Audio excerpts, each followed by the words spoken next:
Hey guys, welcome to the video. मुझे पता है वीडियो लेट है but I want to apologise for that. इस वीडियो में हम 9 टाइटन्स को रैंक करने वाले हैं on the basis of their usefulness in war. Actually हर टाइटन की कुछ स्पेशलिटी है जो कि उसे यूनिक बनाती है, लेकिन यहाँ पर हम उनकी उन एबिलिटीज को कंसीडर करेंगे जो कि हमारे यूज में आएंगी इन अ वॉर। और हाँ, हम यहाँ पर टाइटन्स को कंसीडर करेंगे, उनके टाइटन शिफ्टर्स को नहीं। फॉर एग्जांपल हम लोग यहाँ 20 टाइटन के बारे में बात करेंगे, ज़ीक के बारे में नहीं, क्योंकि 20 टाइटन को ज़ीक के रॉयल ब्लड से काफी स्पेशल एबिलिटीज भी मिलती हैं। उससे पहले मैं आप लोगों को बताना चाहता हूँ कि ये मेरी खुद की लिस्ट है, आप इससे एग्री या डिसएग्री कर सकते हैं, बट मैं अपने सारे पॉइंट्स को वैलिड प्रूव करने की पूरी कोशिश करूंगा। एंड अगर आप चैनल पर नए हो then make sure to subscribe the channel and turn that bell notification on, ताकि आप लोग चैनल से नोटिफाइड रह सकें। और इस वीडियो में कोई स्पॉयलर्स नहीं है। अगर आपने सीजन 4 का लेटेस्ट एपिसोड देखा हुआ है और अगर आपने नहीं देखा है तो इसमें बहुत ही माइनर स्पॉयलर्स हैं, आप बिना ज्यादा स्पॉयलर्स की चिंता किए हुए देख सकते हैं वीडियो। गाइस, वीडियो को पूरा देखो और आप टाइटन्स की वीकनेस और उनकी स्ट्रेंथ दोनों में मास्टर हो जाओगे। Now without further ado, let's cut the crap and roll the intro.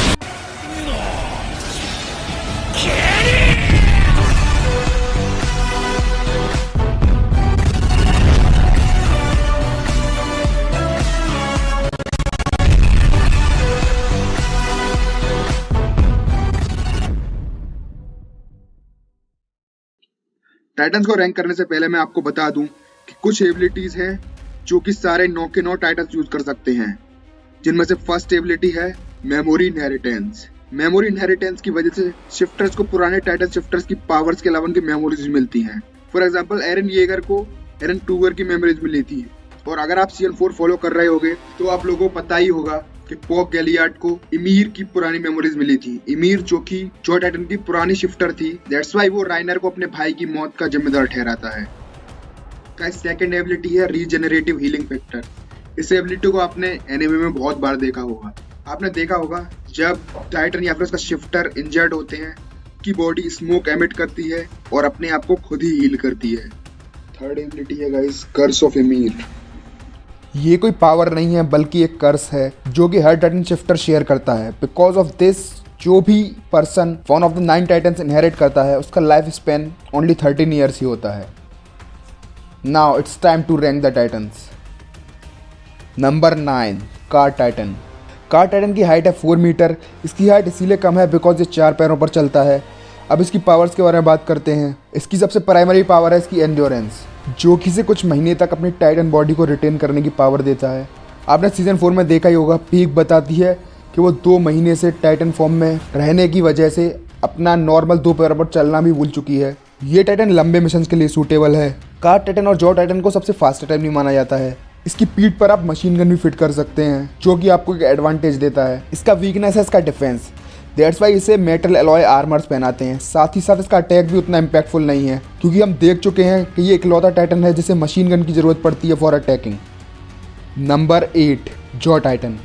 इस टाइटन की हाइट है 5 मीटर और ये सबसे छोटा टाइटन भी है। इसकी प्राइमरी स्ट्रेंथ है इसकी स्पीड और एजिलिटी, जो कि सबसे फास्ट टाइटन बनाती है। हमने ऑलरेडी देखा है कि सीजन 2 में जब इमीर फॉरेस्ट में बर्टहोल्ड राइनर से फास्ट भागती है। इसकी एक यूनिक एबिलिटी है इसकी क्रशिंग स्ट्रेंथ, जिसकी वजह से जॉ टाइटन को उसका नाम मिलता है। Actually jaw Titan incredible biting और क्रशिंग स्ट्रेंथ पजेस करता है अपने क्लॉज और अपने जॉ में, जिसकी वजह से ये टाइटन्स और मैन मेड स्ट्रक्चर्स दोनों को डिस्ट्रॉय कर सकता है। इसका जॉ एरन के हार्डन्ड आर्मर को भी तोड़ सकता है। ये टाइटन बहुत ही वर्दी पर्सन को दिया जाता है, क्योंकि it's an absolute game changer in Wars. तभी ये मार्शल को मिला था बिकॉज वो काफी स्किलफुल कैडेट था। इसकी वीकनेस है because of being small, it's not as physically strong as other titans. Number 7, female titan. इस टाइटन की हाइट है 14 मीटर्स। इसकी प्राइमरी पावर है टाइटन अट्रैक्शन, जो कि एक स्क्रीम बेस्ड पावर है। एक्चुअली फीमेल टाइटन की स्क्रीम प्योर टाइटन्स को अट्रैक्ट कर सकती है, but this ability also has a downside. Titans वहां पहुंचकर फीमेल टाइटन की बॉडी पर भी अटैक करते हैं और उसे भी खाने लगते हैं, जिसके एडवांटेजेस और डिसएडवांटेजेस दोनों हैं। इसकी सेकंड इंपॉर्टेंट पावर है इसकी एंडोरेंस एंड इसकी मोबिलिटी, जो कि हम देख चुके हैं जब ये सर्वे कॉप्स का पीछा करती है सीजन 1 में। इसकी थर्ड पावर है इसकी हार्डनिंग, जो कि इसे काफ़ी एडवांटेजेस देती है अटैक और डिफेंस दोनों में।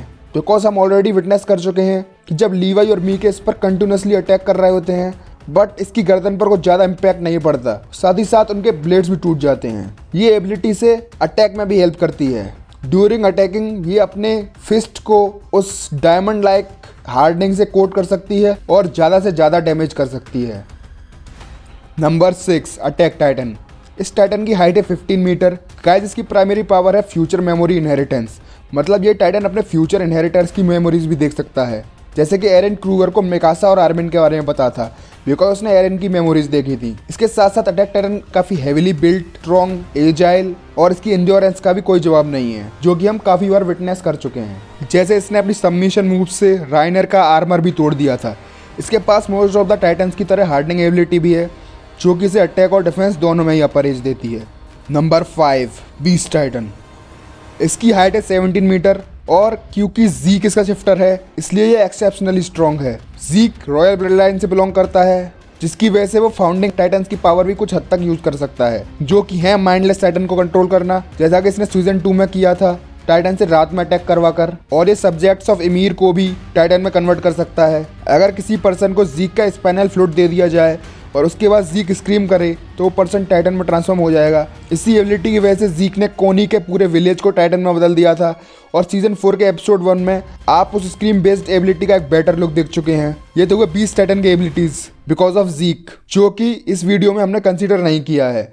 We will consider only 20 titan abilities here. अब बात करते हैं 20 टाइटन के पावर की। Because of having long arms, 20 titan is an excellent thrower.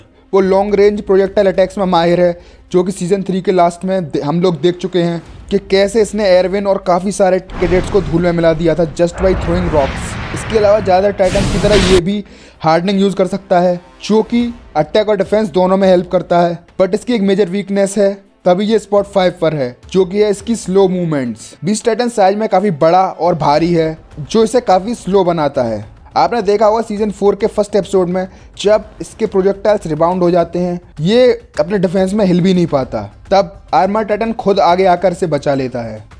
Number 4 armour Titan.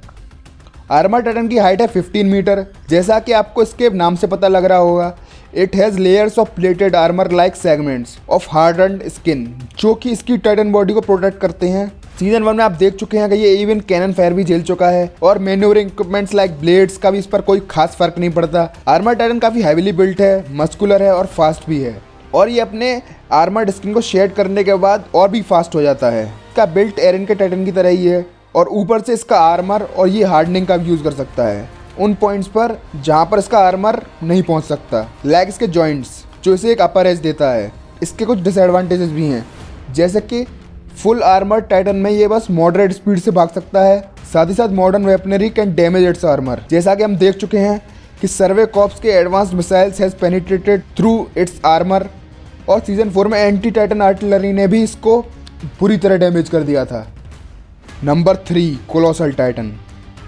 Colossal Titan एक हकाई नो कामी मीन्स गॉड ऑफ डिस्ट्रक्शन। इसकी हाइट है 60 मीटर, जो इसे पैराडाइस आइलैंड की वॉल से भी लंबा बनाता है, बिकॉज वॉल की हाइट है 50 मीटर्स और सभी टाइटन फिफ्टर में ये सबसे लंबा और सबसे बड़ा है।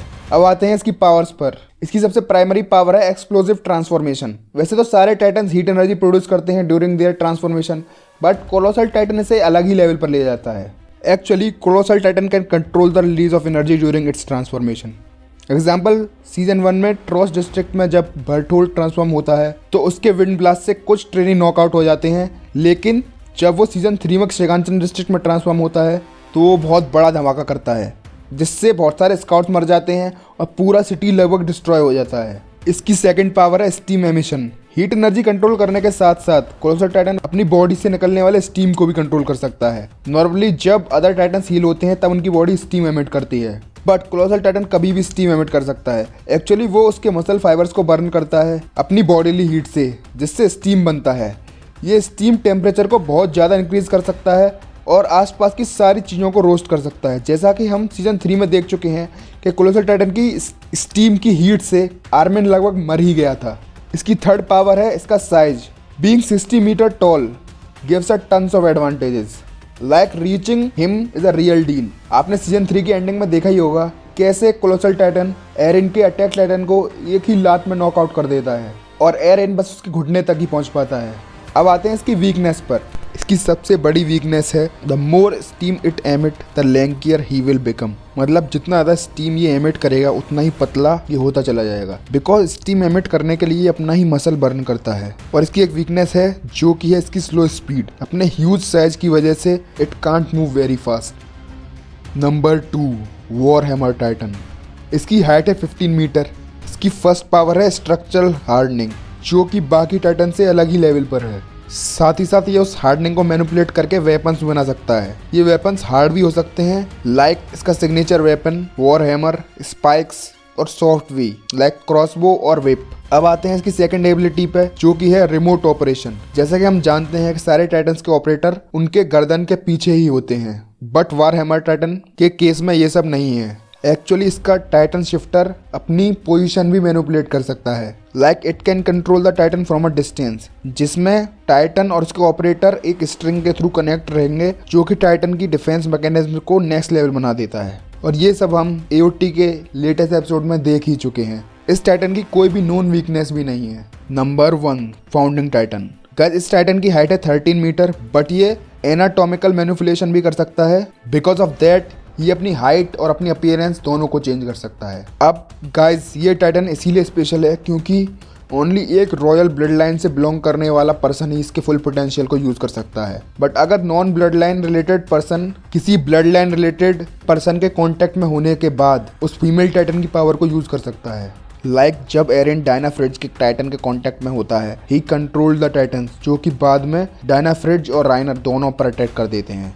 सीजन 3 में जब रॉड रीस और हिस्टोरिया एरेन की बैक पर अपना हाथ रखते हैं तो एरेन को अपने पिता यानी ग्रिशा येगर की मेमोरीज भी दिखती हैं। इसके अलावा जब एरेन हिस्टोरिया के हाथ पर किस करता है तब भी उसे मेमोरीज दिखती हैं। अब बात करते हैं इसकी मेजर पावर्स की। इसकी फर्स्ट पावर है memory manipulation. It can erase और modify the memories of people who are subjects of Ymir। Subject of Ymir मतलब descendants of Ymir, और आप उनको एल्डियंस भी बोल सकते हैं। However, non subjects of Ymir like Ackermans, Asian clan और nobles like Tybers इससे इम्यून रहते हैं। इसी पावर से फ्रीडा रीस ने अपनी खुद की मेमोरीज हिस्टोरिया के ब्रेन से इरेज की थी। इसी के साथ फर्स्ट किंग ने सारे एल्डियंस की memories about the history of world manipulate कर दी थी। की सेकंड पावर है टाइटन कंट्रोल, जिससे कि इट कैन कंट्रोल टाइटन्स, जैसा कि हम एरेन को करते हुए देख चुके हैं सीजन 2 में। इसी के साथ it can convert subjects of Ymir into titans और उन्हें कोलोसल टाइटन की तरह मैसिव भी बना सकता है। इस तरह के टाइटन से ही वॉल्स बनी हुई हैं। सो गाइस ये थी हमारी वीडियो। अगर आप इस लिस्ट से एग्री करते हैं तो कमेंट्स में यस लिखें,